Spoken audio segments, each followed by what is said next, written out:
Hey, I'd like to welcome you to another episode of Mission Matters Business, your source for everything business. So on today's show, we have Julie Kantor. She's founder and CEO over at Twomentor. Julie, welcome to the show. Thank you. Delighted to join you, and love that your show is reaching so many leaders and entrepreneurs.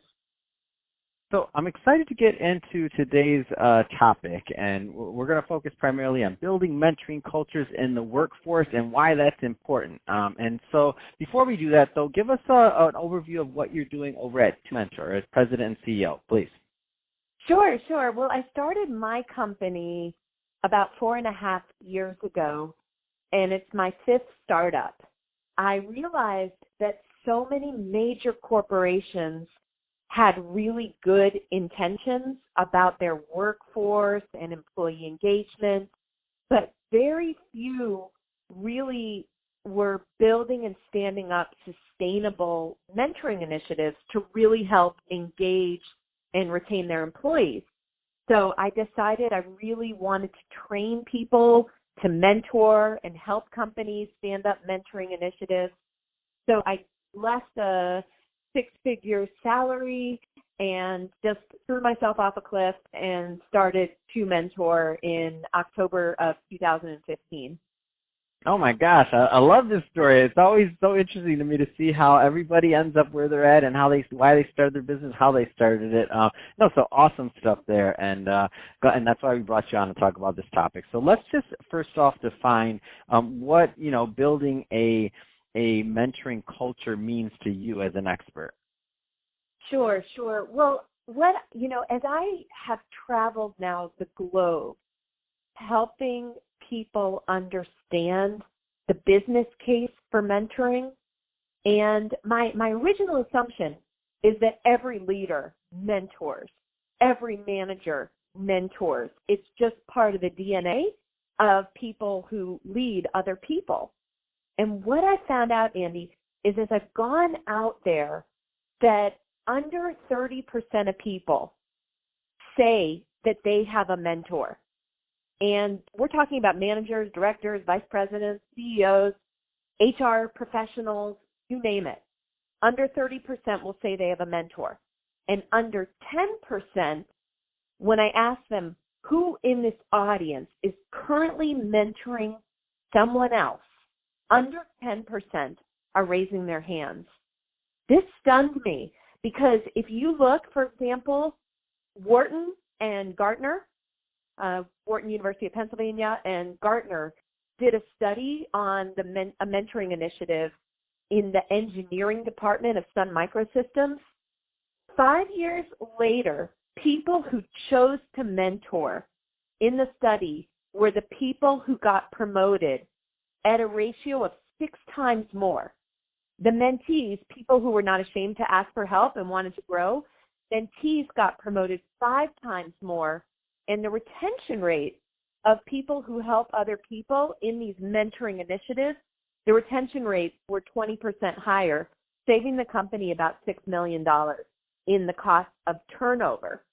So there's this huge business case, but as leaders, why do we assume it's just happening, that our employees are mentoring other people, that people are doing the right thing? I guess what I'm here to say is it's not. It's not happening at scale, and it's a huge missed opportunity and a very cost-effective way to better retain your workforce. So that's what I've just been focusing on, I guess, now for the last 5 years, and is this how do we do it? How do we build it? And how do we help others build it? So I love what you're doing, first of all, and for a couple of reasons. Number one, I asked you that question because I didn't want to assume that everybody listening kind of knew how to define and think about whether or not they had mentors or whether or not they were creating that culture. Because I think I'm on the same boat as you. Like I think intuitively some people do mentor, and so I do it, and so I figured everybody does it, right? But that's not the case. So that being said, and the only reason I do it is because I was brought up in that culture, but I came from a very sales-oriented environment, and some of those cultures, like real sales cultures, that's how they train you, is through mentorship. So for some of those, but if you go outside of that, I'd have to agree. I don't really, there could be a huge deficit there. So that being said, where do you find that most businesses go, and obviously this is going to change from size of company or, founders, things like that, but I know based on how long you've been doing this, certain themes arise. So where do you find some companies go wrong in establishing that mentorship culture in general? Yeah, well, first off, number one, training. I talked to a major company. They have a reputation in the sort of Starbucks, Coca-Cola level. They have hundreds of thousands of employees. So they put out like a software, and all these people signed up to be part of their mentoring initiative. They had support from leadership, and people just went on and then never matched. And I asked the company, have you trained people about what the expectations are? Have you trained people to be great mentors? They hadn't. Have you trained the mentees? Who really drives the relationship? Who is responsible for the agenda, for making sure that the meetings are taking place?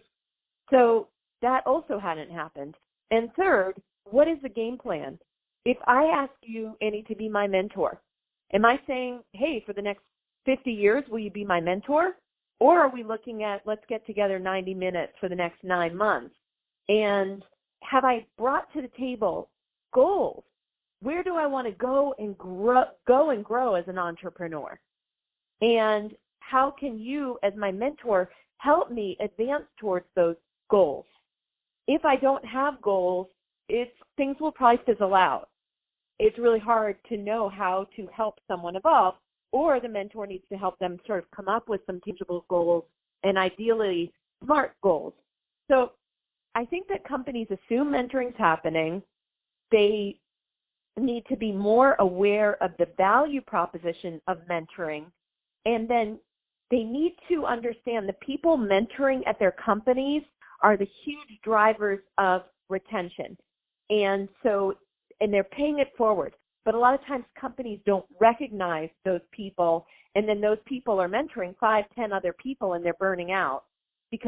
So building and sustaining, making it even part of people's, every member of your senior leadership team should be mentoring. Is that part of their bonus or their performance surveys? So there's really cool things you can do. Providing an education, providing mentor training, mentee training, providing a mentor action guide, having a beginning, middle, and an end of the initiative. And then the CEO, if you're out there, please listen carefully. The CEO, the entrepreneur, you have to be the executive sponsor of this initiative. You have to support it, allocate resources towards it, and you need to be a stand for mentoring if you want to have a mentoring culture. So Julie, two final things. So number one, what kind of clients there's a lot of people listening right now and they're like, okay, we know we need this. We know we need to think long and hard about making a mentorship culture, and they're going to benefit from it. So that being said, just to make sure that the right type of person follows up with your type of company, I should say, number one, what type of companies do you typically work with? And number two, what's the best way for them to reach out to you? Oh, thank you. Well, we work with mostly corporations, associations, and universities with 250, 500 plus employees to help them stand up sustainable mentoring programs. A lot of associations are member clients. So we work with New York University, and we work with Anthem Insurance, and we love working with Hazleton Betty Ford Center because they're in the addiction space and helping people. So we're happy to have conversations with anyone. And the best way to reach us is to probably just call 1-833-5-MENTOR. 1-833-5-MENTOR. Fantastic. Well, hey, so Julie, it's been awesome having you on the show. Really appreciate you sharing your background and your vision for what mentorship looks like in companies. I think it's highly valuable. I know I've benefited from it, and I've tried to be a benefit in my life doing it. And to those listening, definitely get out there and get this into your company culture, into your personal life also, if appropriate. So again, thank you, Julie, for coming on the show. And to the audience, as always, thank you for tuning in. Hope you got a lot of value out of this. If you did, don't forget, subscribe to the podcast. If you're watching this on our YouTube channel, don't forget, give that a like, and also leave us some comments on the video section. I want to let's keep the conversation going. If you're a mentor, if you believe in mentorship, I mean, if you have questions on it, leave us some comments in the video section, and we'll be happy to engage with you there. And Julie, thanks again for coming on the show. Thank you for having me.